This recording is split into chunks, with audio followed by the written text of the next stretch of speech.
ตัดงานนี่ไหวแล้วเนาะแม่นเลย มื้อนี้พ่อกันอยู่ที่สวนกล้วยของ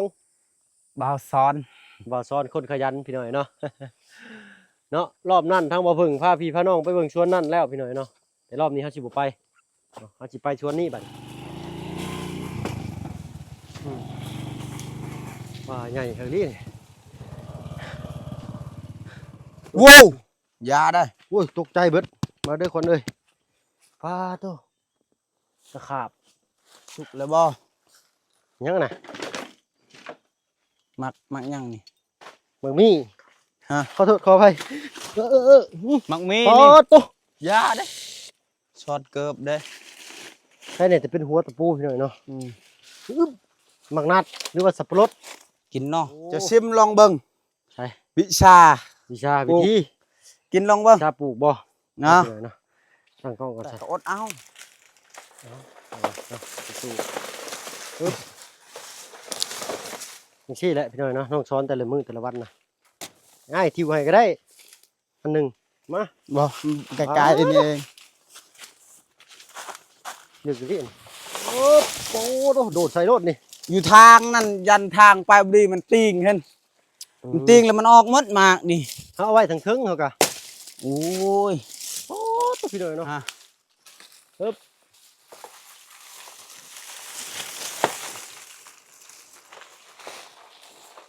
อึ๊บ นี่คอยชื่อเบิ่งให้เจ้าเบิ่งมากมื้อนี้เขาเว้ามันเข้าไผชื่อๆนี่ อ นี่มัน เนอะ เป็นแบบนี้มันหิงนี่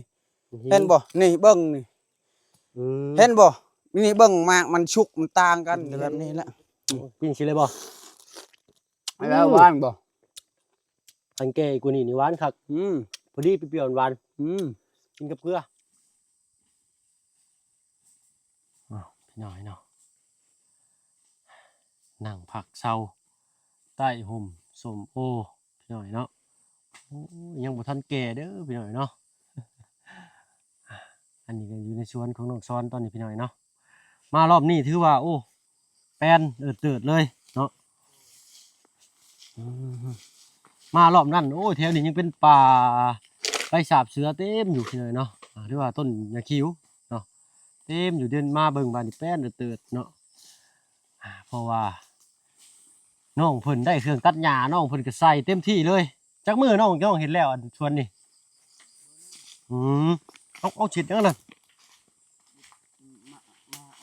อ๋อเด็ดปีออกปึ๊บอ๋อเรียบร้อยอันนี้ขายก็ได้เด้อนี่มา1-2,000เจ้าคือบ่ไปขายโอ้ยยังอ่อนนะพี่หน่อยเนาะเสียดายได้ข่อยทิ่มบ่นี่ฮะเอามาจากหัวทรงหัวเนาะเสียดายพี่หน่อยเนาะอ่อนๆงามๆเลยเจ้าคือบ่เก็บปีไปขาย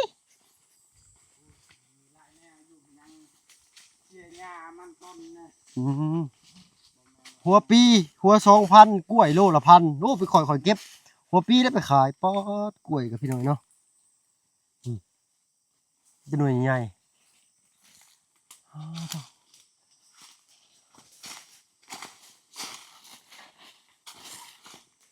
แป้นเดี๋ยวนี้ปึ๊บ คือว่าได้จักตัดงานนี่ไหวแล้วเนาะ แม่นเลยเนาะ โอ้ อ๋อบุกกับพี่หน่อยเนาะ จักแล้วจักบ่แล้วนะ กล้วยเอ้าเรากำลังเอาปีออก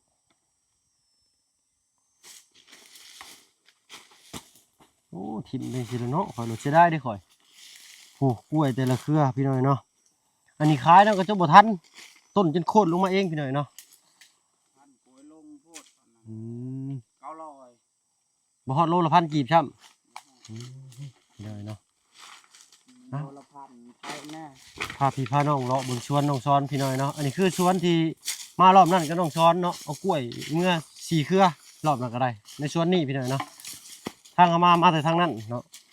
แต่ว่าถ้าขากลับสิพาพี่น้องกลับทางนี้อีกคือเก่าพี่หน่อยเนาะกินบ่ปีบ่ เอามาจากครัว2-3หัวก็ได้เนาะโอ้เวลาเพิ่นเฮ็ดน้ำขนมจีนหรือว่าน้ำข้าวปุ้นบ้านเฮานี่เพิ่นสิใช้ปี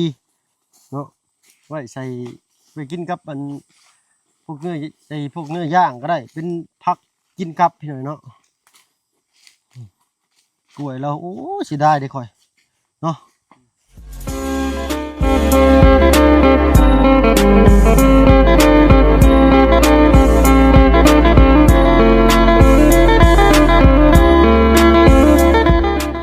กราบทักทาย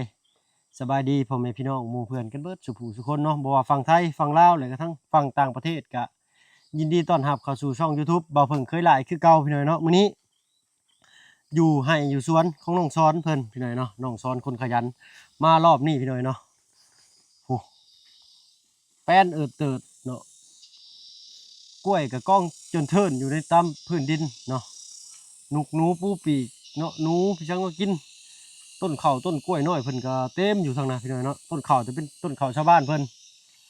เนาะแต่ว่าต้นกล้วยนี่เป็นต้นกล้วยน้องซ้อนดินเพิ่นแต่ว่าน้องซ้อนขอเฮ็ดกล้วยและเจ้าของที่นั้นมาปลูกเขาเนาะตอนแรกก็หกขึ้นจังซี่พี่น้อยหกแล้วก็น้องซ้อนไปทางเพื่อสิได้ปลูกต้นกล้วย เจ้าของที่ก็ได้อาศัยว่ามีคนทางให้บ่ต้องจ้างประมาณนี้นะพี่น้อยเนาะเอ้าสำนักกับพ่อพี่น้อยเนาะบ่หลายดอกบ่ได้พี่น้อยนะสิทิ่มก็สิได้เนาะฟังเสียงทางน้องซ้อนให้เพิ่นอธิบายวิธีการรักษาต้นกล้วยก่อนเนาะเอ้าสบายดีป่ะลุงจ้ะ สบายดีป่ะลุง มื้อนี้พ่อกันอยู่ที่ สวนกล้วย ของ บ่าวซ้อน บ่าวซ้อนคนขยันพี่น้อยเนาะ เนาะรอบนั้นทั้งบ่เพิ่งพาพี่พาน้องไปเบิ่งสวนนั่นแล้วพี่น้อยเนาะแต่รอบนี้เฮาสิบ่ไปเนาะเฮาสิไปสวนนี้บัดนี้เนาะเพราะว่าสวนอยู่ฝั่งนี้นั้นน้องซ้อนเพิ่นบ่ได้ปลูกข้าวปีนี้เนาะต้นกล้วยก็มีอยู่เล็กน้อยแต่ว่ายังบ่ทันใหญ่เนาะฝั่งนั้นสิเป็นกระต๊อบที่น้องเพิ่นเอาไว้นอนกับพ่อเพิ่นเนาะเวลามาแหละเมื่อบ่ทันค่ำก่อนสินะก็พากันนอนอยู่หั่นเอ้าโอ้อันนี้ได้สนอง แก่แล้วแต่มันล่ม มันแก่แต่มันล้มโอ้ย่านขาได้ค่อย โอ้ยเห็นบ่มันล่มเมื่อวานอันนี้ยังบ่ได้เป็น เกือบบักใหญ่พี่น้อยเนาะยังบ่ได้เต็มที่แต่ว่าล้มก่อนเนาะน้องสอน คอยให้มันเต็มมากมันก่อนมันธรรมดาเอาบ่ซ้ำนี่ เอาแล้วดีกว่าทิ่มได้สำนีก็งามเลยน้องสอนเอ้ยเนาะไว้นี่แหละ มีแต่ซ้ำนี่มัน โอ้ที่สำนีที่ว่าสุดยอดเลยเนาะไว้เนาะ ดู มารอบนั้นยังหกอยู่ได้อพี่น้องเนี่ยเราเฮ็ดตั้งแต่ได้จักเครื่องตัดหญ้านี่หญ้าก็ไม่เคยได้เติบโตอีกเลย เนาะ ไปเบิ่งสวนตัวพุ่นอีกเนาะ เลยป้าลุงเพิ่นเลาะเบิ่งอีกก็ได้เนาะเฮายังบ่ทันอันนั้นปานใด เด้อ ไปตัวไหนไปสวนนั่นบ่หรือสวนหลังเจ้า ส่วนนั้นก็ได้ส่วนนี้ก็ได้ แกบ่ตัวนี้บ่ ฮะ บ่ได้แกเนาะ เดี๋ยวว่าแล้วอ้ายก็เบิ่งบ่เป็นคือกันนี่แต่จะให้เจ้าเอาแล้วเบิ่งเนาะพี่น้อยเนาะอันนี้ก็เป็นอีกครั้งที่2ที่เฮาเข้ามาสวนกล้วยของน้องสอนรามเฮาเนาะเจ็บเบิดก้นพี่น้อยเนาะขอโทษขออภัย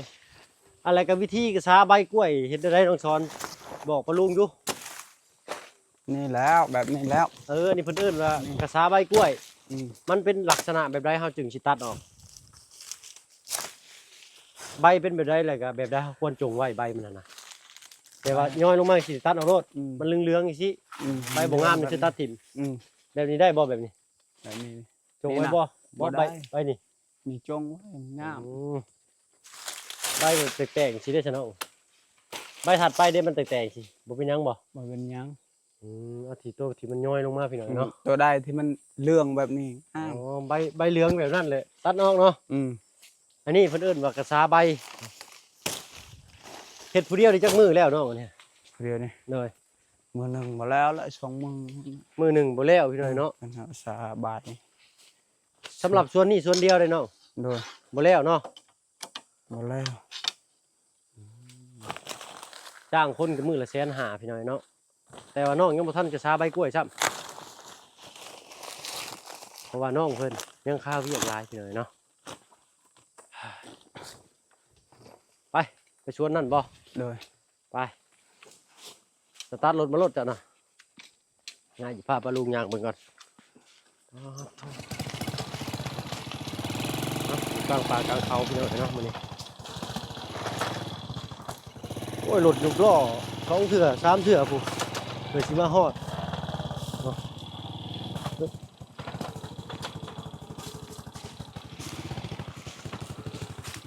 เอาย่อขึ้นรถเลย โอเคอึ๊บ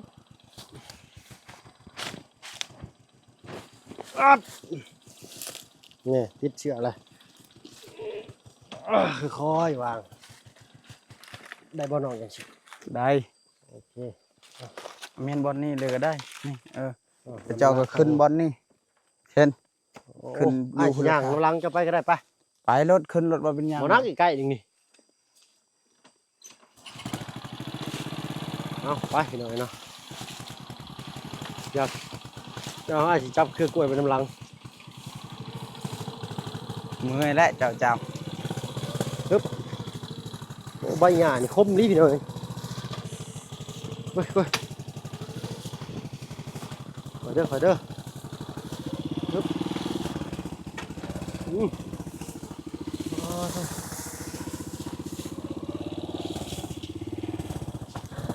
บคอยเด้อนักกล้วยขังเดียวซั่นแน่ บ่ตกดอก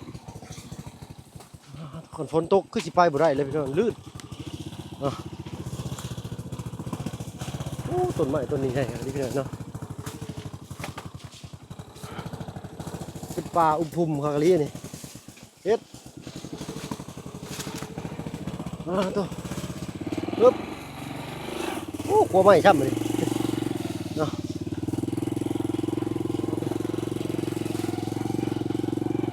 ปึ๊บ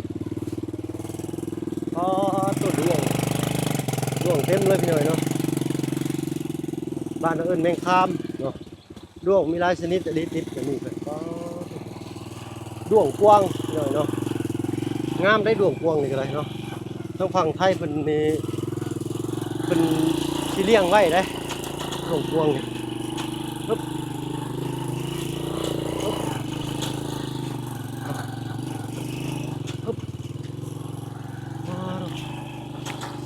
เมื่อยพอยว่าพี่น้องไอ้ย่างขึ้นนี่ใกล้เลยเอาขึ้นบ่ได้อยู่เนาะฮอดเลยพี่น้องเนาะชวนกล้วยน้องซ้อนอีกชวนหนึ่งเนาะ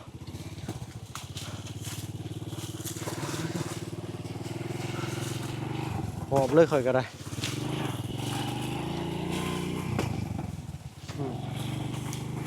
ป่าใหญ่แถวนี้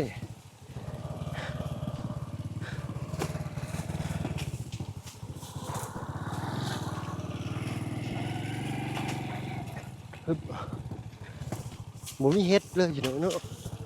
พ่อเฮ็ดปวกจุ่มหนึ่งขักอยู่ได้พอใช่แหละได้ยินแต่เสียงอันนี้คือชวนกล้วยน้องซ้อนอีกชวนหนึ่งพี่หน่อยเนาะเห็นไปเลยชุดพุ่นอันต้นชุกๆเป็นใบยาวๆนี่คือต้นกล้วยป่าพี่หน่อยเนาะลูกเพิ่นมากเพิ่นหรือว่าผลของต้นกล้วยป่านี้กินได้เนาะแต่กินลายไม่ได้เมล็ดหรือว่าเม็ดมันเยอะมันลายเนาะเม็ดกล้วยลายในมันลายอันนี้แหละพี่หน่อยนะชวนกล้วยพี่น้องชวนไปเชิงตาพุ่นแหละโอ้มาหอดพี่ก็เห็นดีกันนี่อันนี้สิทิ่มบ่ต้องชอนมันอ่อนบ่นี่ มันชิงแล้ว มันชิง เป็น อะไรมันชิง ชิงมากมัน โอ้หลุดครั้งนึงได้บ่ค่อยเลยเจ็บก้นค่อยนะไม่นั่งไม่นี่มา ว้าวอยาได้ โอ้ยตกใจเบิดมาเด้อคนเอ้ยฟ้าโตตะขาบ รถเหยียบเมื่อกี้นี่นะ เหยียบเมื่อกี้นี่บ่โอ้ถ้าบ่เหยียบนี่มันขาเขาเรียบร้อยสักทีนี่เนาะโอ้ยมาเด้อคนเอ้ยตกใจเบิด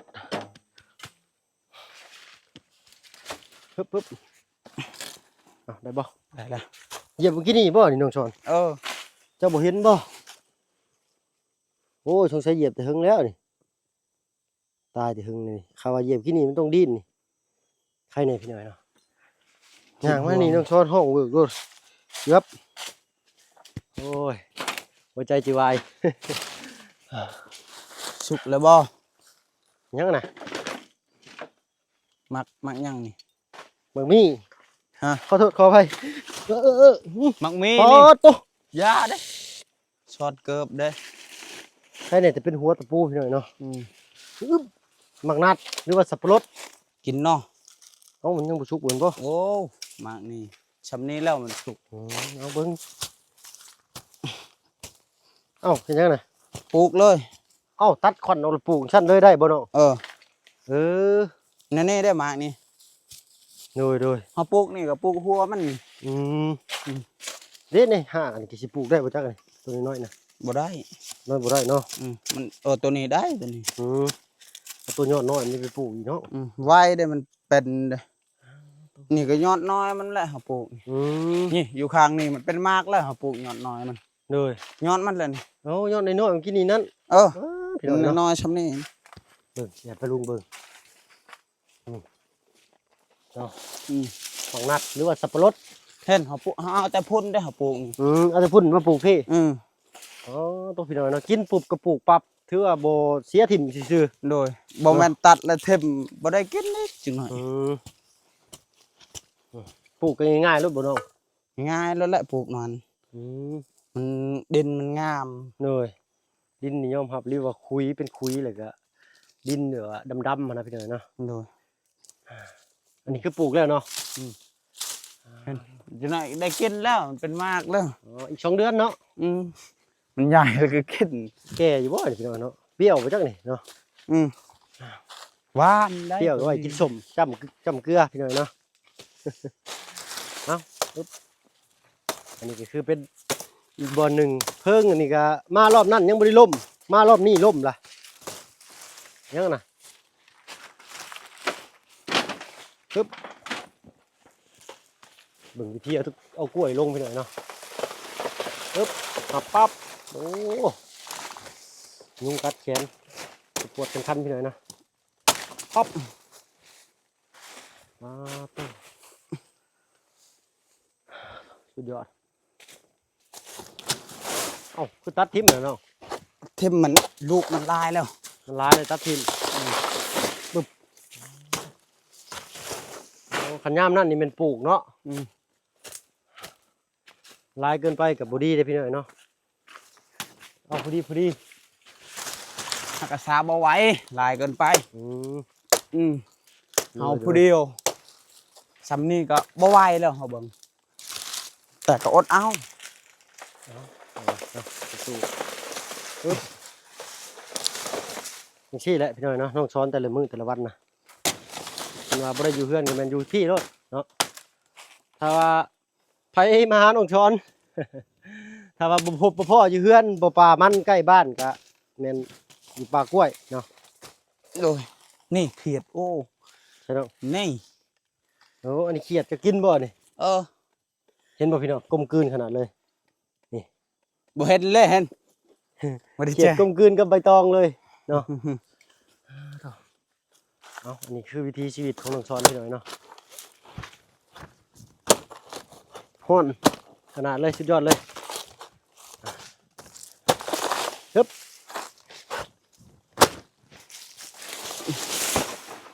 เวลาล้มลงไปนี่ปุ๊บก็เน่าไปกับเป็นปุ๋ย โดย เนาะไหลลงไปตามน้ำเนาะผ่าน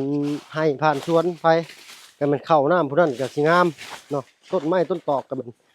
เจริญงอกงามง่ายทิวให้ก็ได้อันหนึ่งมา บ่ไกลๆนี่เอง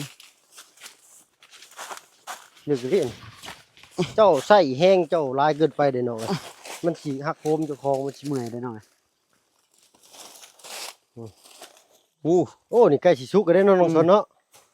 ป้าอีกจังประมาณบ่ฮอดทิศประมาณจักมื้อสิสุกนี่เจ้าว่าน้องสอนคืออันนี้ ได้แล้ว6 มือ7 มือ 6 มื้อ7 มื้อประมาณอาทิตย์หนึงเนาะ มันนี่เบิ่งนี่มันชุกแล้วตัดกินซะก่อนเนาะ เลยปอโตคำว่ามีกระสอบเอากระสอบมาใส่เอานี่โอ้บ่จ เจ้าสิเอาเมื่อบ่เมื่อได้นี่ บ่ โอ้ยถิ่มสิได้ โอ้ยเมื่อก็อยู่ทางนั่นแหละจังหน่อย โอ้โหโดดใส่รถนี่ อยู่ทางนั่นยันทางไปบ่ดีมันติงเห็นมันติงแล้วมันออกหมดมากนี่ เฮาเอาไว้ทางเทิงเฮากะ โอ้ย โอ้ตัวพี่น้อยเนาะเรียกว่าหน่วยตึงๆเลยใส่จัดโชว์ปลาลูกหมูยุน้องสอนจักบาทหนึงกินแบบว่าคาต้นรถหั่นนะ โดย ตัวปลาลุงเพิ่นอยากชื่อซอยเจ้าพี่นะน้องสอนเด้ โดย กล้วยเจ้านะงาม โอ้ยบ่ต้องชื่อก็ได้มาอยู่คอยสิตัดให้กินรถ ปึ๊บปึ๊บปึ๊บโอ้ อยู่เจ้ามันบ่มีกล้วยเห็น บ่แม่นน้องเอ้ยเพิ่นอยาก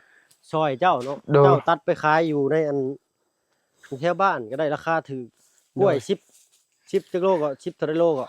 คันมาอยู่นี่คอยสิตัดให้มันกินนะ อืม เออ เนาะขอโทษขออภัยว่าจ้าได้บ่สุภาพพี่น้อง โดย ทั้งเพิ่นทั้งเนาะบ้านน้องเพิ่นสิเอิ้นว่ามันเว้ากับพ่อกับมันได้เนาะ โดย แต่ว่าแบบก็คือเว้าเฮาเจ้าข่อยนี่แหละพี่น้องเนาะขอโทษขออภัยว่าจ้าบ่สุภาพเนาะทางบ้านน้องเพิ่นสิเว้าแบบนี้เนาะอันนี้แม่นเจ้ามาตัดบ่น้องเนี่ย อืม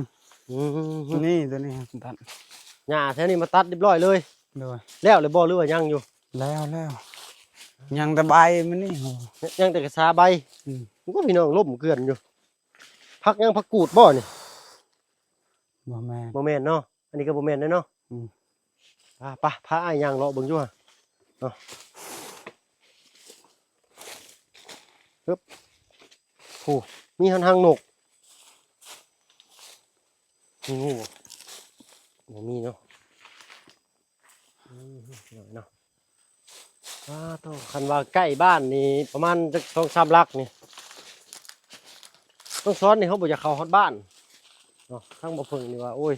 จังซี่นี่อยู่กับไร่กับสวนจังซี่นะเย็นๆแต่ว่าบ่ไกลจากบ้านปานใดนะเนาะมีชาวบ้านอยู่แถวละแวกนี้เนาะอยู่คนเดียวมันก็เปรี่ยวมันก็บ่กล้าอยู่ปานใดเนาะ โดย คันว่าอยู่แบบชาวบ้านชาวช่อง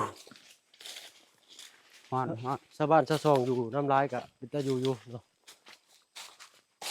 โอ้แม่นเบิดบ่น้องสอนเลยฟ้าฮ้อน ฮอน น้องสอนเพิ่นมา เอา ตัด หาเครือเนาะพอดีเจ้าคีเนาะ หาเครือเพิ่นบ่ จักเครือ เชื่อมือหลายแท้มือได้อยู่บ่ ได้เจ้าคีข้างหน้าหั่น เนาะโอ้ย นี่เครือมันมากตึงนี่ อ๋อโต นี่มากตึงนี่ มากตึงอันนี้พี่น้อยเนาะ เครือมากบ่ได้ตึงมันบ่แซ่บกิน กินบ่แซ่บโอ้คอยละคิดว่าเครือนี่พี่น้อยเนาะเครือนี่นำ ฮะ ปึ๊บ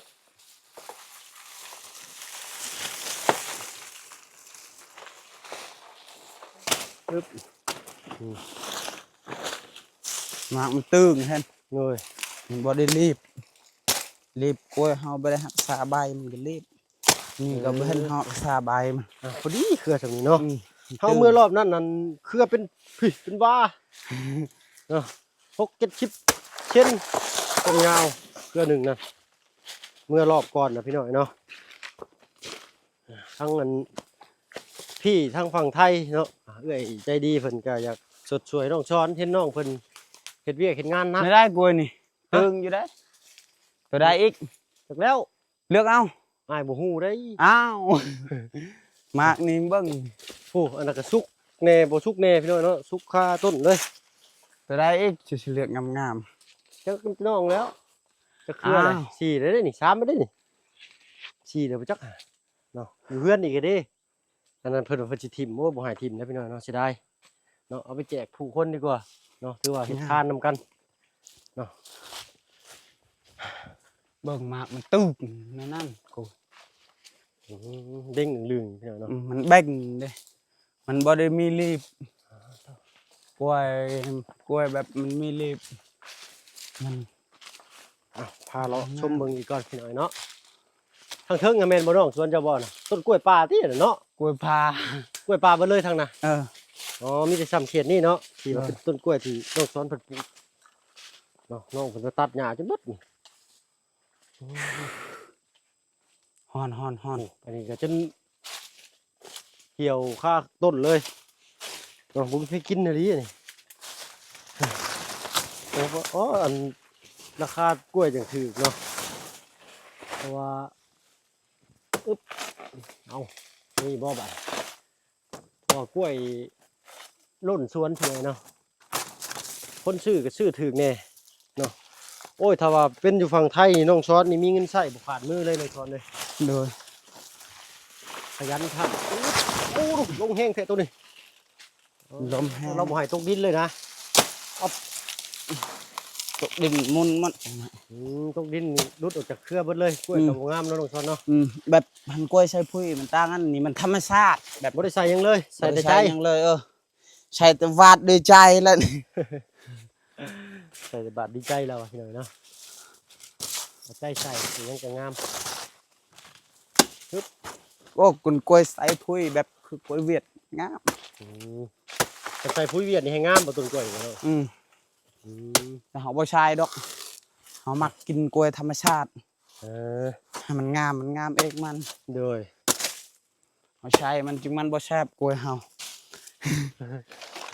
เอาใจใส่กับพ่อเนาะน้องเนาะ ไปบาดบาดนักเลยเนาะน้องเอ้ยพ่อเลยนะปะ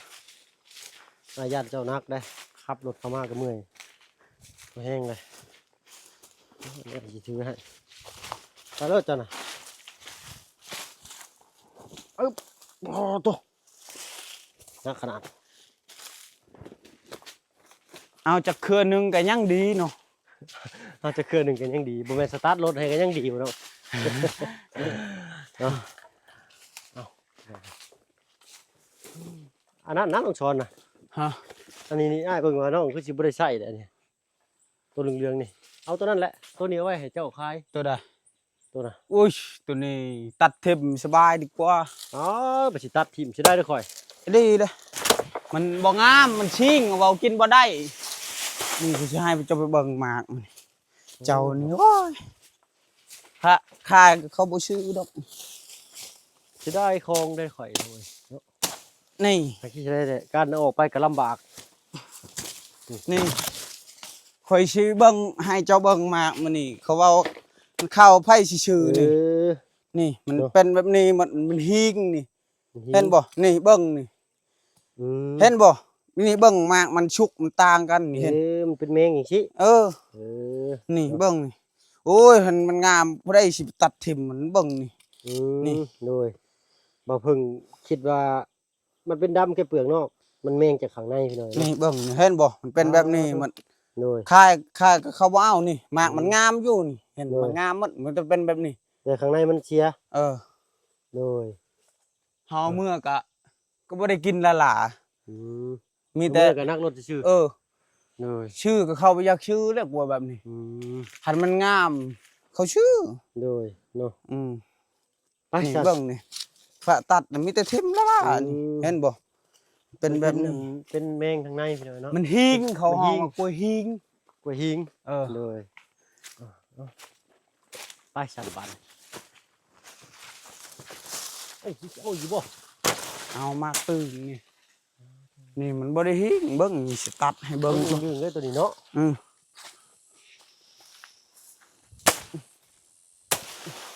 โอ้ตัดถิ่นด้วยบ่นะ อืม อ๋อผิด2 บาทขาดครึ่งเลยพี่น้องเนาะ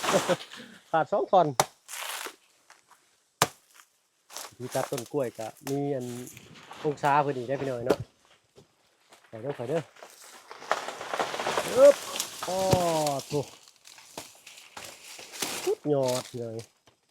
อ๊อบ นี่เจ้าเบิ่งหมากมัน โดย บิดเจ้าเบิ่งนี่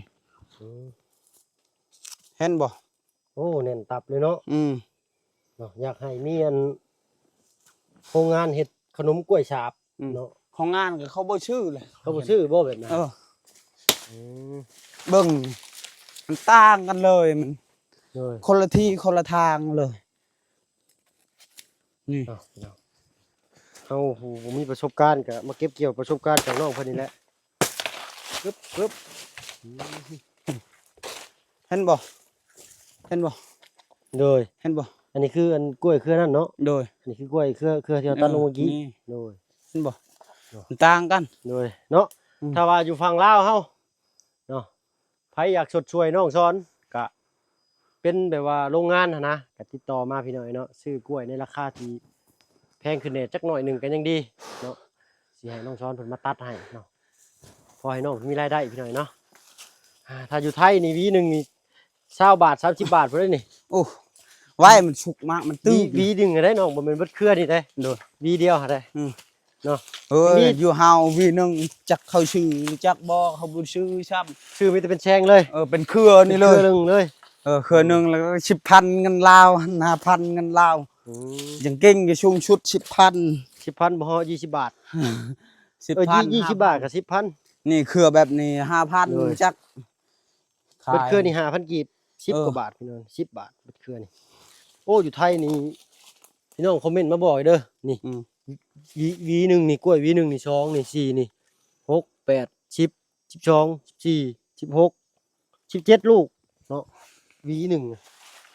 17ลูกเบิ่มๆเลยเนาะบิ๊กไชรถพี่น้องเนาะ เอาจะแชร์ไปเครือตัวได้เครือหนึงเครือตัวนั้นเนาะ เอาตัวนี้ก็ได้เอาตัวยาวๆนี่เนาะ เอา มันจังบ่นักตัวนี้ไป ไปก่อน เจ้าเล็กอย่างก่อน โอ้ย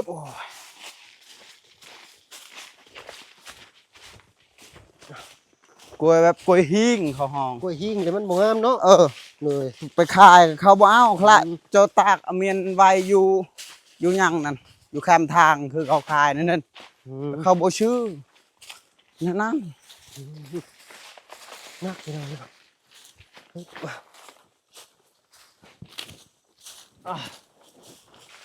นักได้กล้วยคือนั้น ตัว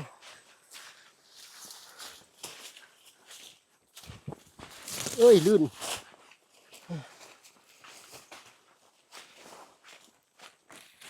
นี่กล้วยคันกล้วยลงมันจะเป็นแบบนั้นหมดชุกหมด คันราคากล้วยลงกล้วยก็สิชุกหลายเนาะ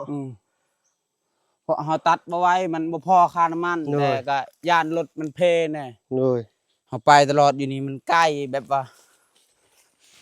คือน้องเพิ่นมาเอามือนั่นเลยพี่น้อยเนาะ โดย ไปจังได๋ปึ๊บอ๊บโอ้ มันไกลเห็นก็เลยเฮาบ่ได้ปานใด เนี่ยเอากล้วยออกไป11เครือคือมื้อวานมื้อก่อนน่ะพี่น้อยเนาะแต่ได้เงินมา200 กว่าบาทจ่ายค่าน้ำมันก็80 บาทเนาะก็ถือว่าบ่ได้หยังเลยเนาะได้อยู่100 กว่าบาทเนาะน้องเพิ่นก็เลย เสี่ยงในการเข้ามานะถ้าเกิดรถพังมากอะบ่คุ้มเนาะก็เลยแบบว่ากล้วยก็บ่เป็นราคาแน่นะฮึบโอ้ยางกล้วยติดเชื้อบ่เป็นหยัง หากล้วยฮอนนี่กล้วยนี่ก็คือกันนี่เห็น เลย นี่เลยเขาตัดเทม เนาะ ราคากับเขาบ่ซื้อก ล้วยที่บ่เพิ่งสิได้พี่น้อยเนาะเนี่ยคือแบบว่าข้างในมันบ่ดีแล้วนะมันเสีย เบิ่ง จ้ะ ครั้งนี้ ไปจะเครือเลยโอ้ยว่าสิเอาหามาดู6ผู้นี่ 6ก็ได้ดีนี่กินมักนัดนี่ก่อน กินมันนัดกันบ่ ฮะ เอ้าเนาะสำหรับคลิปนี้ สุ ก็ กแล้วบ่ ขอตัวลาพี่ลาน้องก่อนพี่หน่อยเนาะพบพ่อคลิปหน้ากันแล้วกันโอ้ จะชิมลองเบิ่ง ใช่ วิชา วิชาวิธี กินลองเบิ่ง ชาปลูกบ่ เนาะ เนาะตั้งกล้องก่อนสันใส่เจ้ากระพามันไหมเฮ้ยสั่นพี่หน่อยเนาะนี่เนาะห้อนขนาด กินแต่แบบนี้แหละ กินสิเลยบ่ ไม่แล้วว่านบ่ อันแก่กูนี่หวานคักพอดีเปรี้ยวๆหวานกินกับเกลือจิ้มเกลือแต่กิน เพราะว่าว่านแล้วได้สำนี ว่านแล้วบ่ กินเหมือนก่อน มันว่านโพดแล้วมันบ่แซ่บนั่นน่ะ ขอโทษขออภัยพี่น้องกินเสียงดังเนี่ยน้ำซ้ำๆเลยสดๆใหม่ๆเนาะมือยังสั่นอยู่เมื่อย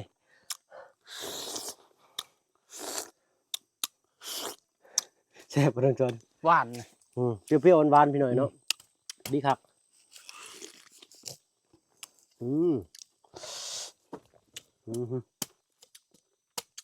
กินเครื่องธรรมชาติเด้เอาจับ อื้อ เครื่องธรรมชาติแบบมันแซ่บ อืม มันบ่คือกับ ผมมีใส่พวกใส่ปุ๋ยเลยเนาะ มันธรรมชาติเลย โอ้เพราะว่าต้องเก็บท้องเลยนี่ บ่ไอ้เด้อ อืมสับปะรดนี่กินหลายกับบ่ดีมันกัดไปหน่อยเนาะต้องกินพอดีประมาณก็ว่าแล้วบ่ได้กินสับปะรดนี่ตั้งแต่มาจากกรุงเทพปีหนึ่งเลยพี่น้องมักนัดมาบ้านนี่บ่ค่อยได้กินเลยเนาะอยู่กรุงเทพก็บ่ค่อยได้กินมักนัดปานใด มันบ่แม่นมักนับนี่มักหยังนะ มักนี่ มักมี มักนี่ มักนี่ มักนัดมักนี่พี่น้องเพิ่นเอิ้นปลาพึ่งได้เลือดอีกแล้วก้อนนี่บาดได้เลือดไหลช่วยออก มันบาดตีน ไอ้พ่อเลยเด้อไอ้เด้อ อย่าเว้าพอ เสี เด้ ยฟันแหละ มันมีแห้งได้กินนี่ มันมีแห้งแม่นอยู่พี่น้อยเนาะกินแล้วรู้สึกเปรี้ยวหวานเนาะหวานแล้วก็เปรี้ยวน้ำลังแบบสดชื่นนะ กินของธรรมชาติมันแบบนี้แหละ ข่อยโดนไป2 เปียงเสียวพันแล้วข่อยบาดนี้เปรี้ยวหวานพอดีครับเอาสำหรับคลิปนี้ก็ศิลาพี่ลาน้องก่อนพี่น้อยเนาะ โดย พบพ่อกันในการเดินทางกันแล้วกันบาดนี้เนาะต้องซ้อนพาบุกป่าดงพี่น้อยเนาะแล้วก็กล้วยชุกเลี้ยงกระเฮืออยู่เนาะเอาสำหรับคลิปนี้ขอตัวลาลงแล้วพี่น้อยเนาะเอานกซ้อนฝากกดไลค์กดแชร์กด Subscribe กดไลค์กดแชร์นะเด้อป้าลุง FC ทุกคน โด ก ย ดไลค์กด Subscribe นะเด้อ ขอบใจหลายๆที่เป็นกำลังใจให้น้องซ้อนพี่น้อยเนาะ ขอ ต บ ลอ ใจ ดมา หลายๆสิเป็น เอา กำลัง บาดนี้ก็ขอกำลังใจน้ำป้าน้ำลุงเดินทางกลับเฮาบาดนี้พี่น้อยเนาะเพราะว่ามื้อนี้สิเป็นมื้อเดินทางกลับบ้านสุภูมิลำเนาพี่น้อยเนาะมื้อเฮ็ดไร่ใส่นาให้ป้าลุงได้ครับได้ชมอีกก่อนพี่น้อยเนาะหอบแล้วพี่น้อยเนาะเอาสำหรับคลิปนี้ขอตัวลาลงแล้วพี่น้อยเนาะเอาเป็นว่าสบายดีเนาะพบพ่อกันคลิปหน้าว่าเฮาสิพบพ่อจังแน่ในระหว่างการเดินทางเนาะสบายดีเจ้า